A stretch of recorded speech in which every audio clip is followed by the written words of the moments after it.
"You must have lost your way," were the chilling words Mara uttered, her voice laced with faux concern. As I found myself unable to enter my own home, my key futile against the new locks, I stood frozen on the porch. Disbelief and anger brewed inside me as I stared at the smug expression on my mother-in-law's face. At 58, Mara still exuded an air of aristocracy and old money, draped in designer clothes and jewelry that sharply contrasted my casual thrift store-inspired style. "What's going on, Mara?" I asked, struggling to keep my voice even. "Why can't I get into my house?" "Oh, sweetie, I think you're confused," Mara replied, her words dripping with condescension. "This is my son Elliot's house now. Why don't you run along home to your little apartment?"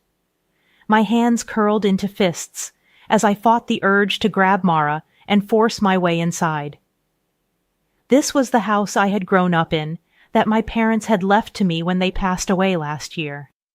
Elliot and I had spent the last 6 months renovating it, infusing each room with special touches that represented our shared vision for our future. This was my sanctuary, my pride and joy, and now Mara was trying to take it all away. "Don't play games with me," I said sharply. "You know very well this is my house now. Open the door and let me in." Mara sighed theatrically. "I'm afraid that's simply not possible. You see, Elliot signed the house over to me for safekeeping while he's away on business. We can't have undesirables barging in now, can we?" My blood boiled at her words. Elliot, my husband of 5 years, was currently on an extended work trip in Japan. He always fretted about me being alone, but I cherished my independence. Little did I know he had made arrangements behind my back and given his manipulative mother total control in his absence. I took a deep breath, willing myself to remain calm. "Elliot would never sign over my house without talking to me first. You're lying, Mara." "Am I?" she challenged, her brown eyes glinting.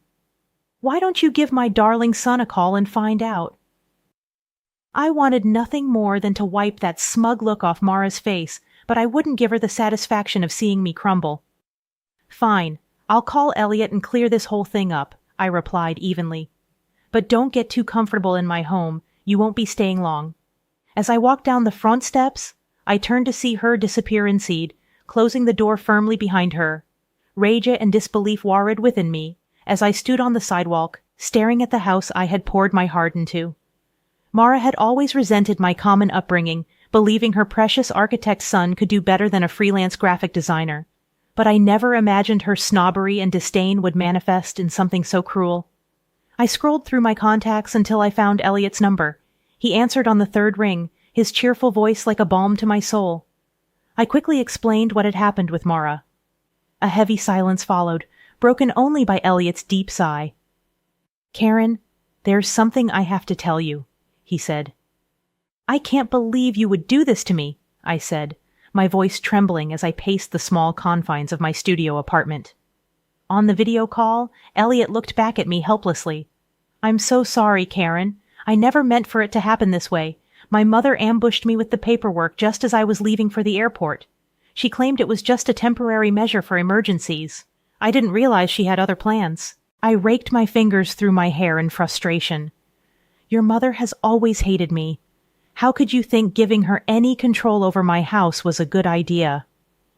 "You're right, I messed up," Elliot admitted. "I let my mother manipulate me, and you're paying the price." I sighed, my anger dissipating. I knew Mara's conniving ways all too well. "Well, it's done now.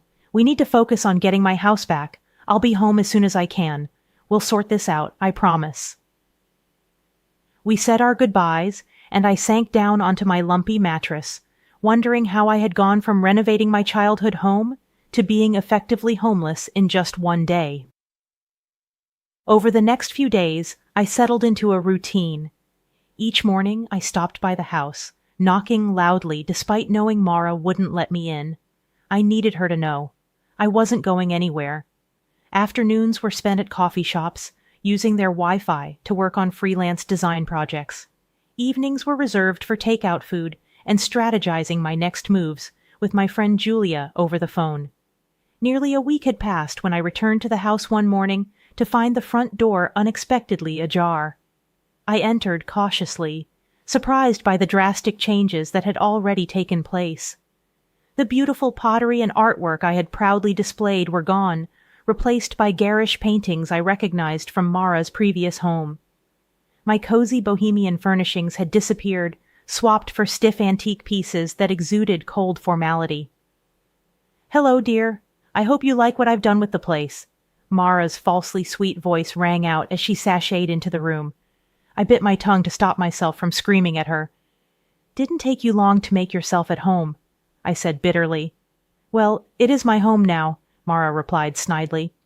"Anyway, I'm hosting the Ladies' Society tea here tomorrow. I assume you can show yourself out."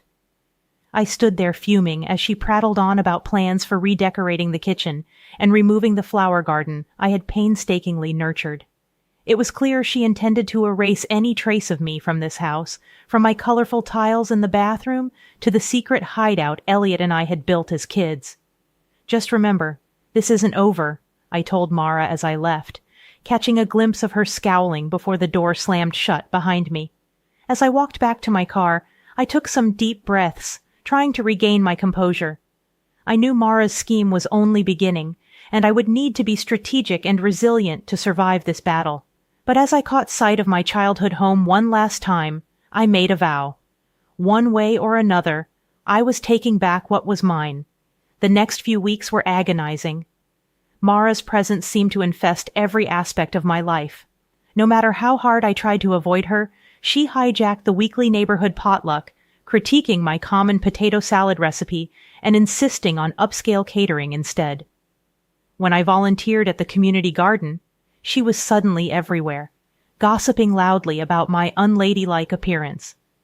At the grocery store one day, I overheard her telling the cashier about Elliot's gold-digging wife who married him for his money. I had to stop myself from dumping my cart of items over her primly styled hair. The final straw came when she crashed the annual fundraising gala for the youth art program I had helped launch. I was mingling with donors when Mara appeared, interrupting every conversation to shift focus towards herself. "You'll have to excuse my daughter-in-law's eccentric taste in fashion," she simpered to a businessman I was speaking with. "I do wish Elliot had chosen someone a bit more polished, but we make do." I clenched my fist tightly around my champagne glass to stop it from shaking. The past few weeks of Mara's non-stop attacks had pushed me to my breaking point.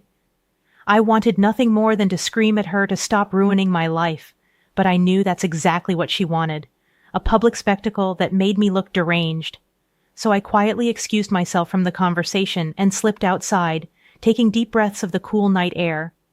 I tried Elliot's number again, but my call went straight to voicemail. With his long hours and remote job site, our communication had dwindled to quick check-ins and fuzzy video calls. I had never felt more alone. I steeled myself and went back inside, avoiding Mara for the rest of the evening. When I arrived home that night, I realized she had escalated her sabotage. A large moving truck was parked outside, and two burly men were hauling my furniture and belongings out the front door. "What are you doing?" I cried, rushing over. "Just doing a bit of redecorating, dear," Mara called out from the porch, smirking. "I donated your tacky old things to charity. Don't worry, the new items will be much more elegant. I helplessly watched years of my collected items disappear into the truck. The quilt my grandmother had stitched, the retro table Elliot had refurbished for my birthday, the overstuffed sofa covered in memories. Soon, nothing remained but empty rooms and the biting scent of fresh paint. Numbly, I entered my tiny apartment. Any remaining energy had been sapped, replaced by a cold sense of hopelessness. I had tried to fight back subtly against Mara, but at every turn she had outmaneuvered me. As I lay in bed that night, darkness clawing at the edges of my mind, a single thought emerged like a flicker of light. If I couldn't win by playing nice, it was time to get tough. Mara wanted a war. That's exactly what she would get. The next morning, I began to plan my counterattack. I sat staring in disbelief at the legal document in my hands. Mara hadn't just manipulated her way into my home, she had actually made herself a co-owner through fraudulent means. According to the paperwork she had produced, a handwritten will supposedly left by my late father stated he wanted Mara to have joint custody of the house. But I knew without a doubt it was fake. My father had made me the sole beneficiary in his official will, leaving me the house and a small inheritance. Mara had woven an elaborate scheme to steal everything. I sucked in a sharp breath, trying to calm the rage bubbling inside me. After speaking with my lawyer, I now understood the full extent of Mara's deceit. She had been planning this for a while, waiting for the perfect moment to strike, and I had played right into her hands by not having my own name added to the property records once I inherited it. Mara must have fabricated the will, bribed an official, and then coerced Elliot into signing over temporary rights in his absence. She knew I didn't have the proper legal documentation to fight back or the money for a prolonged legal battle. I had spent the last few days camped out in my car near the house, only leaving to use the gym showers and pick up snacks. I was determined to confront Mara face to face about her duplicity. When her Cadillac finally pulled into the driveway, I leaped out of my car and rushed over before she could escape inside. "Well, look who it is," Mara sneered. "Come to beg for money or just to admire my lovely new landscaping." "Cut the act, Mara," I snapped. "I know what you did. You forged a will so you could steal my house." I waved the document in her face. Mara glanced at it casually, then met my gaze with an icy stare. "I have no idea what you're talking about, but clearly the stress has become too much for you." She spoke slowly, as if addressing a child throwing a tantrum. "Enough!" I shouted, finally losing my cool. "That will is fake and you know it. My father would never have left you anything. You're a lying, manipulative thief." For a long moment, we stood there, eyes locked, the truth hanging nakedly between us. Then Mara's lips curled into a sinister smile. "Sweet, naive girl, even if what you're alleging is true, do you really think you can stop me? I hold all the power now. The law, money, status, it's all on my side." She leaned in close, her cultured voice dropping to a venomous hiss. "Face it, you don't belong here. Why don't you crawl back to the gutter where you came from?"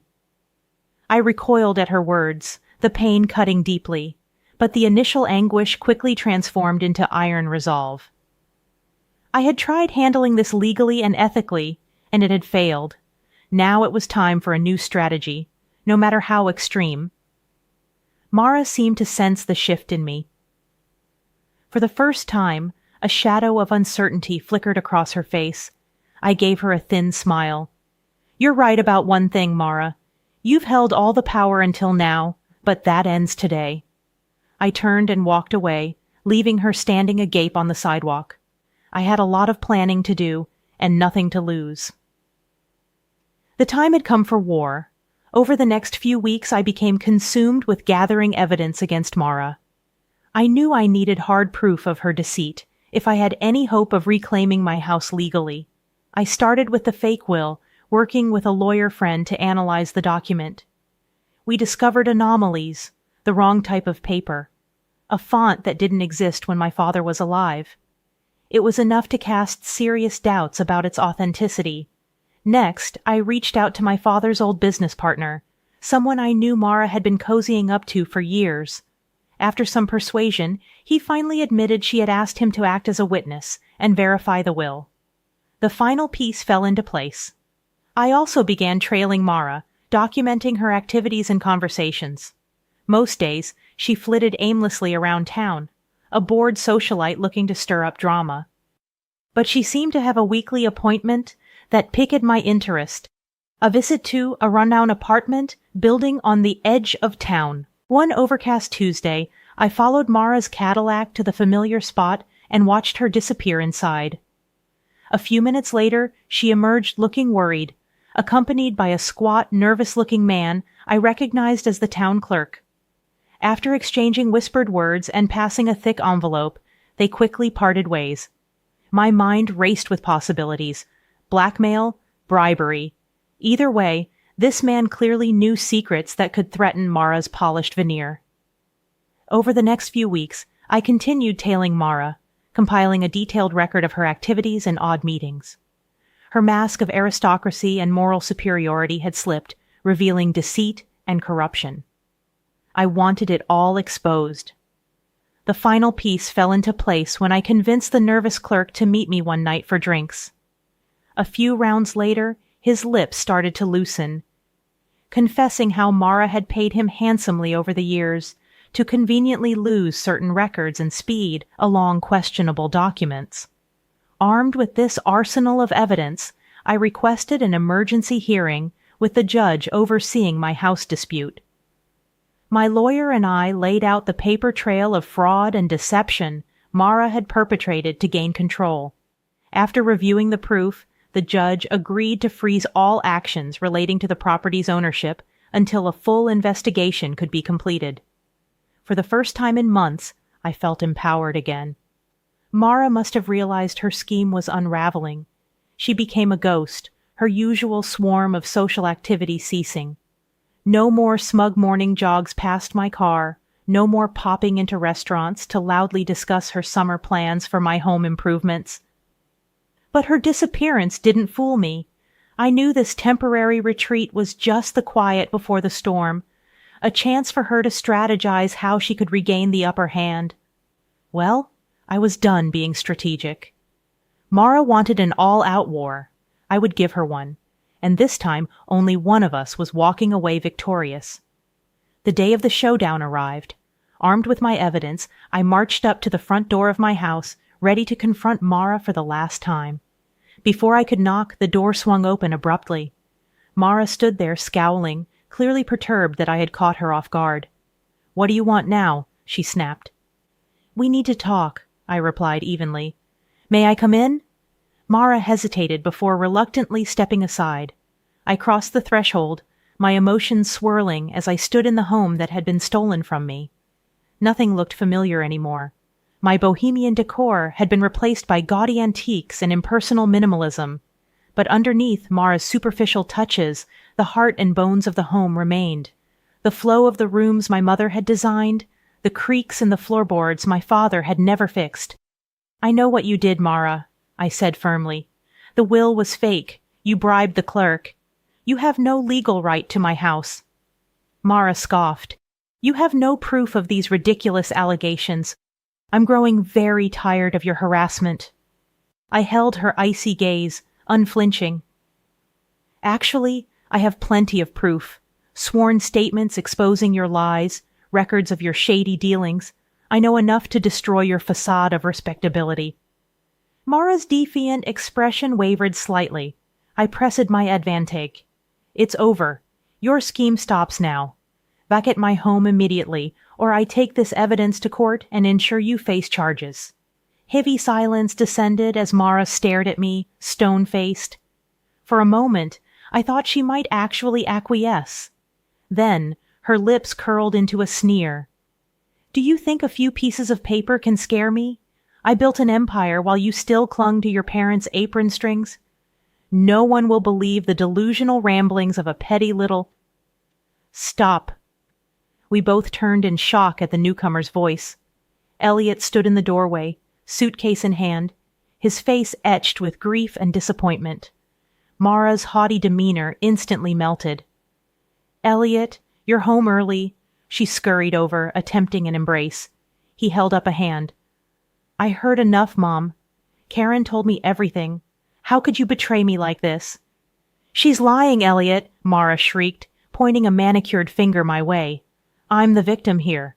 This vindictive girl has done nothing but spew vicious untruths since the day you married her." "No more lies," Elliot thundered. "I made excuses for you my whole life, but I won't let you hurt my family anymore." He moved to stand by my side, slipping his hand into mine. Mara gaped at him in disbelief. "Darling, please be reasonable," she implored, her voice cracking. "I'm done being reasonable," Elliot replied wearily. "This ends today. Vacate Karen's home now and never bother us again." Mara stared wildly between us, the madness clear in her eyes. For a moment I thought she might lash out physically in a final, desperate act, but Elliot's stoic presence kept her contained. Finally, her shoulders slumped in defeat. Without another word, she shoved past us and disappeared into the guest room, emerging minutes later with 2 hastily packed suitcases.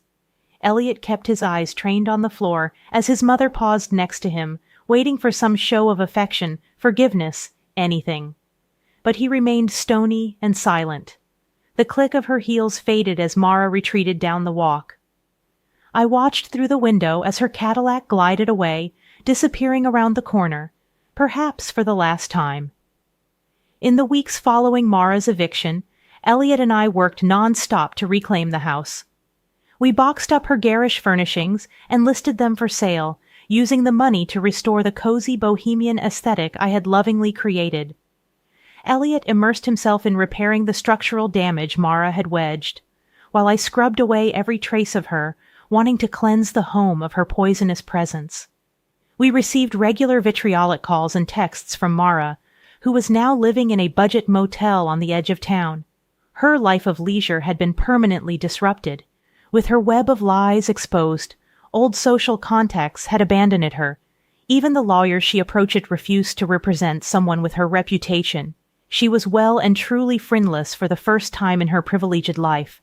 I almost felt pity seeing how far the once untouchable socialite had fallen, but the sting of her cruelty and deception still burned too freshly. Maybe we should change the locks and security codes just in case, I suggested to Elliot one evening, after an especially nasty series of messages from Mara blaming us for her downfall. Elliot nodded wearily. Yeah, it's probably not a bad idea. She's clearly becoming more unhinged. We were sipping coffee the next morning when we heard the pounding at the front door. I jumped nervously, but Elliot gave my hand a reassuring squeeze as we made our way to the foyer. I peered through the side window and groaned. Mara stood on the porch, mascara streaked down her cheeks, clutching a bulging folder of papers. Her fist pummeled the door relentlessly. I swung it open, noting Mara swayed slightly in her impractical stiletto heels. "What do you want, Mara?" Elliot asked with forced patience. "I want back what's owed to me," Mara shrieked. "This is my home, too. I have a legal right." She shook the folder violently at us. I stifled a bitter laugh. "Still clinging to the lies, Mara. That forged will didn't work before. It won't work now." Mara's bloodshot eyes narrowed. "Oh, this has nothing to do with the will. I'm referring to my claim as co-signer on this property's mortgage." She flashed a smug grin as Elliot and I exchanged stunned looks. In all the drama, we had overlooked this crucial financial detail. Sensing our realization, Mara cackled. "You didn't actually think I'd hand over my main leverage so foolishly, did you? As long as I'm tied to that mortgage, I have a path back in. So I suggest—" "No need. The mortgage has been paid off." Elliot's calm words cut through Mara's tirade. Her face went slack. What are you talking about?" she stammered. "I liquidated my inheritance and paid off the entire mortgage 2 days ago," Elliot explained, crossing his arms. "You have no claim here anymore." Mara stared at him in disbelief as the folder of papers slipped from her grasp, scattering across the porch. "It's over, Mother," Elliot stated firmly. "Now please leave before I have to call the police." For once, Mara had no venomous retort, no more schemes to wield. She backed away silently, teetering on her heels as she retreated to her weathered car. Elliot slipped his arm around me as we watched her go. I leaned my head on his shoulder, feeling the sunlight wash over us, bathing everything in hopeful clarity. Perhaps this drawn-out war was finally nearing its end, and emerging from the rubble, Elliot and I had somehow found each other again. The weeks after Mara's final defeat passed in a blur.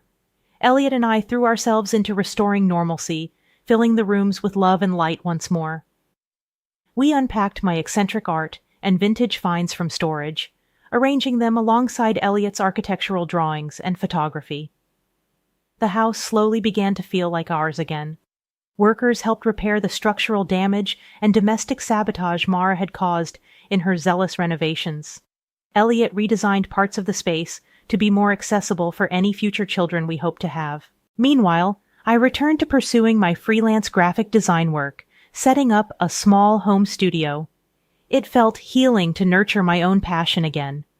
Within a few months, I had built up a robust client list and transitioned my work into a thriving online business.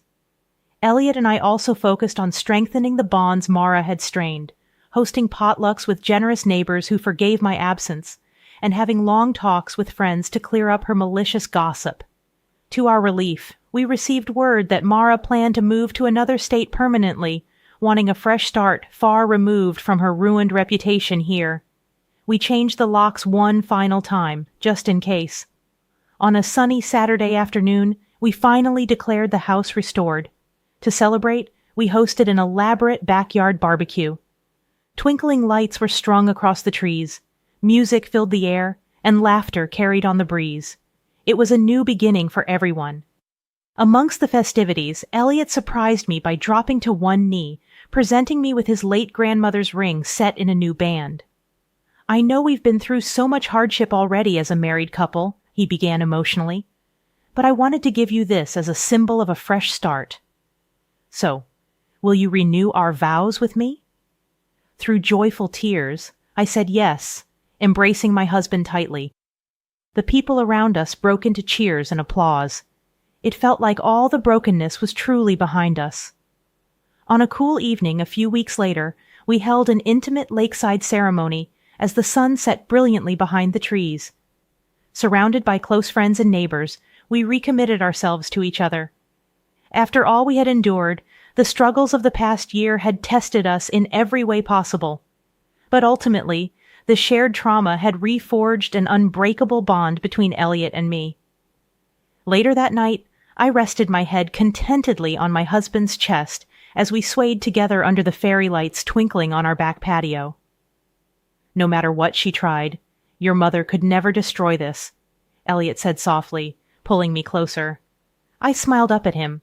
Our love was always stronger than her hate. He leaned down and kissed me tenderly, the adoration in his eyes washing away any remaining shadows of the past. As we turned slowly on the dance floor, the glow from our home enveloped us in warmth. The house was no longer just brick and wood. It now embodied our resilience. With Elliot's hand firmly grasping mine, I knew I had the strength to withstand anything life threw our way next. Mara's bitterness had forged us into warriors, and together we had emerged victorious.